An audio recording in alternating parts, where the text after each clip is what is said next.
गर्भ में बच्चा है, नारी के गर्भ में संतान है, नारी के गर्भ में संतान। और एक बात और स्मरण रहे, नारी अगर गर्भस्थ बच्चा है और नारी को ऐसा लग रहा है कि ये जरूर कुछ परेशानी, कुछ कष्ट जीवन में आने वाला है, हो सकता है मेरे बच्चे को शंका जो होती है, उस समय पर भी स्वधा का स्मरण मूल हो जाता है। स्वधा का स्मरण मूल हो जाता है। हम तो कहेंगे, कई लोगों ने भ्रम पैदा कर रखा है, कई लोगों ने भ्रम पैदा कर रखा है। कई महाराज लोग कह देते हैं कि जब गर्भ से नारी रहे तब शंकर भगवान को ना छुए, शिवलिंग का स्पर्श ना करे, शंकर जी को छुए नहीं। ना जाने कौन से महाराज ने कह दिया, एक आध बार मिल जाए तो पकड़ के सी और लिया। जिसने कहा, जब शिव महापुराण की कथा कर रही है, अकाल मृत्यु वो मरे जो काम करे चंडाल का, और काल उसका क्या बिगाड़े जो भक्त हो महाकाल का। जो शंकर का उपासक होता है, शंकर का स्पर्श करता है, शिवलिंग का मात्र स्मरण, केवल स्मरण, केवल स्पर्श करता है, तो कहा उसके कौटि कौटि पाप छिन्न हो जाता है। तो गर्भस्थ नारी, अरे भाई, लिंगायत संप्रदाय का वर्णन हिंगोली से करा था, परली से करा था कि लिंगायत संप्रदाय में शिवलिंग को मानते हैं।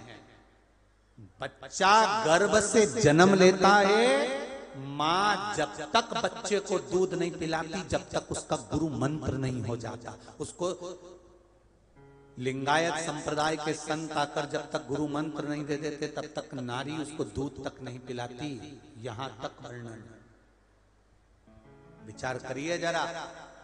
तो फिर कौन ने कह दिया कि शंकर भगवान के शिवलिंग को छूना नहीं चाहिए, गर्भवती नारी को स्पर्श नहीं करना चाहिए? और कौन सी पुराण में लिखा है, कौन से शास्त्र में लिखा है? यहां शास्त्र कह रहा है, शिव महापुराण, स्कंद पुराण, लिंग पुराण, नर्मदा पुराण, पद्म पुराण वर्णन करती है। आप दिल से, हृदय से, चित्त से शंकर भगवान की आराधना कर सकते हो।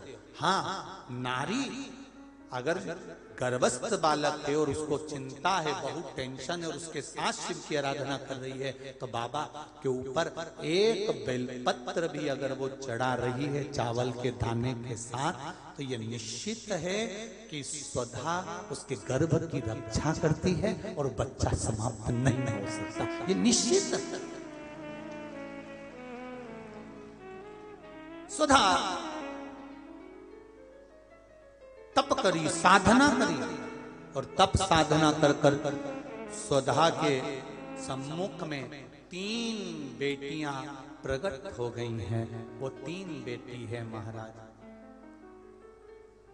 3 बेटी प्रकट।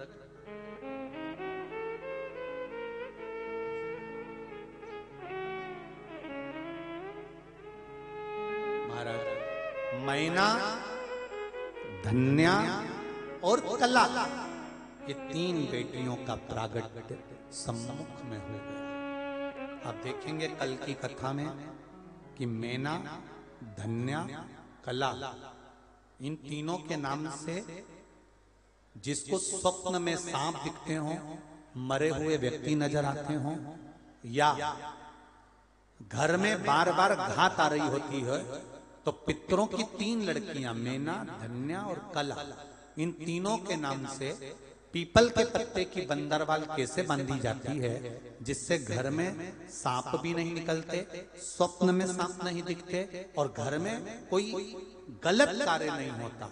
जैसे बच्चे गलत संगत की ओर नहीं जाते, मदिरापान, जुआ, वैश्यावृत्ति, इसकी ओर ना जाएं। वो कथा कल की कथा में लेंगे और पितरों की बेटियों के चरित्र को आगे बढ़ाएंगे। तो आज यहाँ पर भगवान गणेश जी महाराज का